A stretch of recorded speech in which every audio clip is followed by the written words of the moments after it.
का 8 महीने से शांतिपूर्ण तरीके से आंदोलन कर रहा है और उस आंदोलन को तोड़ने के लिए, बदनाम करने के लिए सिर्फ गंगानगर ही नहीं, दिल्ली में भी कोशिश हुई है और तैयार करके भेजते हैं। हमारा मंच था और पुलिस ने रोका, उसके बाद भी वो जो गए, उनकी सुनियोजित एक योजना थी कि वहाँ जाएंगे, वहाँ धक्का मुक्की होंगी, उसके बाद वो इस आंदोलन को बदनाम करेंगे। हम कहते हैं शांतिपूर्ण आंदोलन चला रहे हैं, कहीं भी सबको अधिकार है, हम इसको बात को मानते हैं, पर हमारा एक कहना है, शुरू से ही हम एक बात कह रहे हैं कि ये काले कानून हमारी मौत का वारंट है और कोई भी हमें आके ये कहेगा कि आपकी मौत के वारंट पे आप खुश हो, खुश नहीं होंगे, जो कहेगा उसका विरोध करेंगे। जितनी हमारी ताकत है, पूरी ताकत से हम विरोध करेंगे। अभी अवतार सिंह जवाब नहीं दे की बात नहीं है, दानिशमंद को भी आया और बीजेपी की गया, पत्रकारों को भी आया, पर 700 किसान हमारे शहीद हो गए।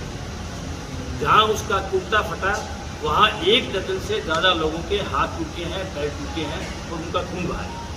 उन्होंने उन पर कोई भी चर्चा नहीं की। ये सवाल ये नहीं, सवाल ये कि कोई भी आदमी किसी भी सभा को फैल करने के लिए आए, ये उसका कोई जनवादी अधिकार नहीं है। जनवादी अधिकार अपना बात रखने का है। इसलिए हम कहना चाहेंगे आपको भी इस तरह के सवाल को ऊपर भी कि आप भी इस चर्चा को भी शामिल करें।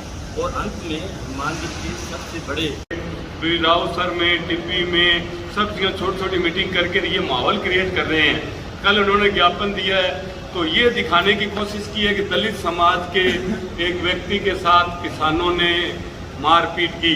उसी जिस कैलाश मेघवाल को भरे बाजार में कलेक्टर ने अपशब्द कहा, जब बीजेपी के सब नेताओं की चोंच बंद हो गई, कलेक्टर के खिलाफ एक शब्द नहीं बोला और आज वो कह रहे हैं कि नहीं साहब हमारे तो दलितों पर इतना बड़ा हमला हो गया।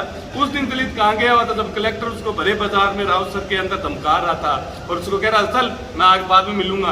तब तो इनके कोई प्रदेश अध्यक्ष की फीत नहीं उतरी और बीजेपी का झंडा लगाकर गले में डालकर किसानों को भड़काने के लिए और दलित का मुद्दा बनाने के लिए कि किसानों के आंदोलन को कमजोर किया जाए, वो एक साजिश है। नहीं तो कलेक्टर के खिलाफ बोलते। हमारे महिलाएं गई थी, उनके साथ उन्होंने मिलने से इनकार किया था, जबकि फेस टू फेस नहीं आए। तो भी हमारे जो आत्मा सिंह जी बैठे हैं, सीटू यूनियन की महिलाएं थी, 2000-3000 मजदूर वहाँ इकट्ठे हुए कलेक्टर का पुतला जला के आए। ये होती है अगर बात होती तो उनके अपने नेताओं की। कैलाश मेघवाल को वो तो कह रहे टिकट पक्की करने के लिए गए हैं, तो इनकी बीजेपी का कोई चाल चरित्र तो है नहीं साहब। इसलिए हमारा ये आपसे तो यही निवेदन है कि ध्यान रखना साहब, ये इसी तरह का माहौल मनाएंगे हनुमानगढ़ में जाति के नाम पर, धर्म के नाम पर, तो आप तमाम लोग भी इस तरह रहते हुए ऐसी खबरों को अपने इसी रूप में लेके आए ताकि अपने एरिया में धर्म और जाति का ना हो। जिस तरह से गंगानगर की जनता ने संभाला है, वहाँ के मीडिया ने संभाला है, उसी तरह आपसे भी ये है कि इन नेताओं का काम है इस आंदोलन को खराब करने का। हमारा हिंसा के खिलाफ है, हम विरोध करेंगे, काला झंडा दिखाएंगे, लेकिन रोकेंगे नहीं। अभी खरलिया गांव में धर्मेंद्र मोदी गए, वहाँ मेरे गांव में आए लेकिन हमने काले झंडे दिखाए हैं, उनके विरोध में नारे लगाए हैं और वहाँ तो पुलिस ही 2-3 लोग थे।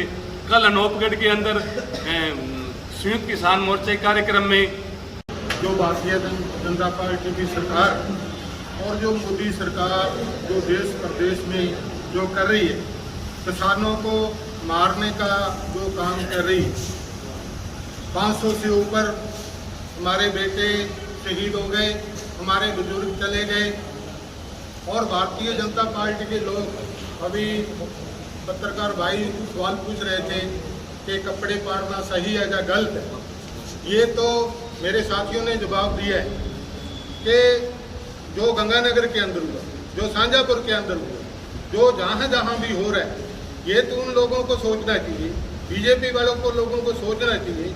गंगानगर के अंदर जो हुआ वो सिर्फ हमारा विरोध करने का प्रोग्राम था किसानों का, और उसमें आवाज़ भी आ रही है, किसान कह रहे हैं कि किसी के बीजेपी के साथ अपने टकराना नहीं, कुछ करना नहीं। पर जैसे रघुवीर साथी ने, रामेश्वर जी ने बताया कि चल के आए और किसानों में गुस्सा है, उनके बेटे शहीद हुए हैं और पूरा जो मोदी सरकार जो 3 काले कानून लेके आई है उसके विरोध में उनको किसानों को मारना चाहते हैं।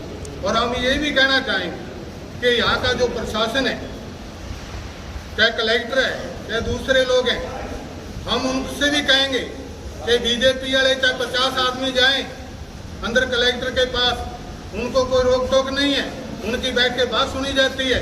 और एक महिला गई 15-20, वो मांग पत्र देने गई, सीटू की हमारी बहनें, और उनसे मांग पत्र लेने को इनकार कर दिया।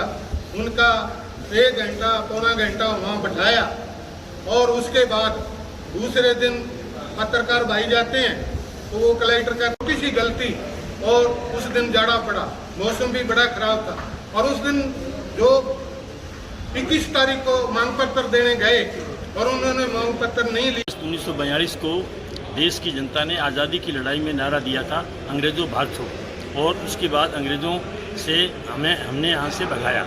इसी तरह के हालात देश के अंदर आज हैं। 700 किसान आंदोलन में शहीद हो चुके हैं और पूरे देश के किसान उनके साथ खड़े हैं।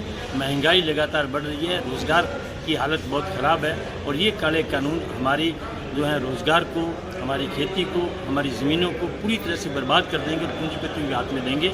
इसके खिलाफ जन प्रतिरोध दिवस के रूप में हनुमानगढ़ के संयुक्त किसान मोर्चा ने 9 अगस्त को धान मंडी में बड़ी संख्या में इकट्ठे होंगे और उसके बाद कलेक्ट्रेट के यहाँ ज्ञापन देंगे राष्ट्रपति के नाम। और उससे पहले हम गांव में किसान संसद करके तमाम लोगों के ज़्यादा से ज़्यादा संख्या में 9 अगस्त को हनुमानगढ़ जनसंख्या पहुँचने की अपील करेंगे। ऐतिहासिक आंदोलन होगा।